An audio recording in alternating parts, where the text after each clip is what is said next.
Cowboy stir fry is one of my top 10 griddle meals, and here's how I make it. First, we'll put our steak, which is a New York strip steak, but I also like using ribeye for this. And we're going to put some salt on it and let it rest while we do our prep. You could do a steak seasoning. I just like salt though. It's usually about a half hour of resting before it hits the griddle while we cut up the veggies and stuff.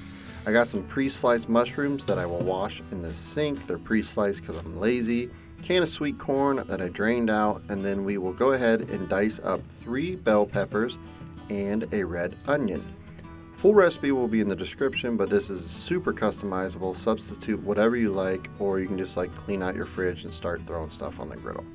A little bit of kielbasa sausage that I coined up. A lot of people use cabbage with this, but I like Brussels sprouts. These are the ones that are already halved. I get them at Kroger, again, because I'm lazy. Frozen red potatoes, super simple, you could use fresh. Now the sauces, which it's a little unusual, but I promise it works in the end.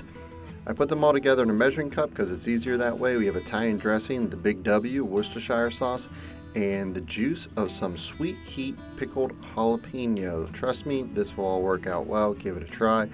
This recipe is also in my Griddle 101 ebook, which has 101 recipes, and now it comes with a link to print a black and white version of my top 30 recipes that you can see I printed and got bound at Staples for only 12 bucks, so I got a physical copy when I cook. Let's go out to the griddle. Spritz down a little bit of oil, then throw the taters down first. You always start with whatever takes the longest first.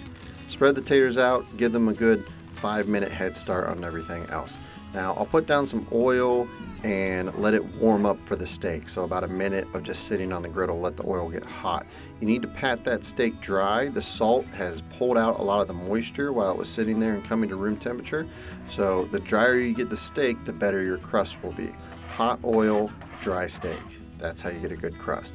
Then my new steak method is I put a little pressure with my spatula on it for 1 minute. I'm not smashing it. Don't yell at me in the comments for smashing my meat. Just a little pressure to make better contact with the griddle.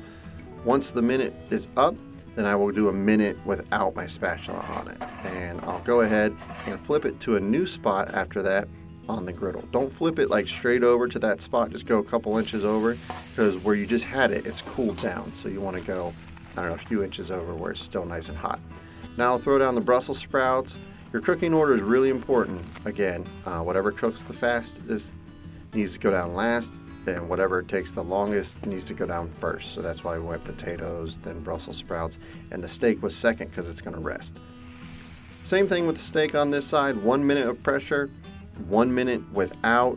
A little oil went on the sprouts, and then I spread them out and I put them all face down, or the flat side, which is the inside of the Brussels sprout. I just put that on the griddle first. Continue to toss those potatoes. Flip the steak again. It is looking great. Got a good crust. We're really only about 4 or 5 minutes total on the griddle. And then we're going to move it off to the cutting board to rest for 10 minutes. Down goes all the peppers and onions right where the steak was. I'm using Montreal steak seasoning kind of to season everything. Salt and pepper is fine too, but I feel like the Montreal steak seasoning really steps up this meal. Give all the Brussels sprouts a flip over, and oh yeah, we got a good color on those. Oh man, this is going to be delicious. I'm super excited. So don't forget to keep flipping those taters. Then move everyone over and squirt down some more oil. I also turned off the bottom burner, or the one on my right, but bottom of your screen. You need a warming zone as everything starts to finish up, and you got to move some stuff over to a warmer spot or to a hotter spot. So I moved the potatoes over closer to the warming zone, put down my corn, and then I put the kielbasa in that warming zone that was off. It still has some heat, but we'll move them around and get some color on the kielbasa. Mushrooms are going in the front. That's not as hot either. They're going to cook pretty quickly. Then I put the steak back on just so I could take a picture for the internet. Really no reason other than I wanted to get all these beautiful colors on the griddle. Okay, now we'll put our cutting board back up there, and we're going to actually cut the steak. I'm going to move my potatoes over to that warming zone because they're pretty much done, and kind of flip the kielbasa towards the middle where the heat is. I probably did that in the wrong order. No big deal. It's just nice to have a zone to flip things around. Same thing with the mushrooms, and then eventually we're going to start mixing everything together. Let's cut this steak. I already cut off a large fat cap on the outside because I'm kind of done with that. You can see it looks nice and medium rare on the inside of this steak. You could just serve it this way. It could just be ready to go. But I'm going to cut it into cubes, throw it back on the griddle, mix it with everything because my wife likes it to be a little more done than that. And now that the steak is back on the griddle, cut up, we're putting everybody together, everybody in the pool together, start mixing it all up. Here comes my Italian dressing, pickled jalapeno juice, and let's start mixing this into a beautiful, beautiful hot mess of meat, veggies, and potatoes on your griddle. Does a meal fit for a suburban cowboy like myself somewhere in Columbus, Ohio?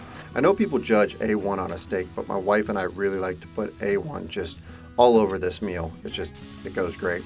I hope you give it a try, and this and 100 other recipes are in my ebook again, which if you want to pick up a copy, it's in the description below. Thanks for watching. Keep on griddling.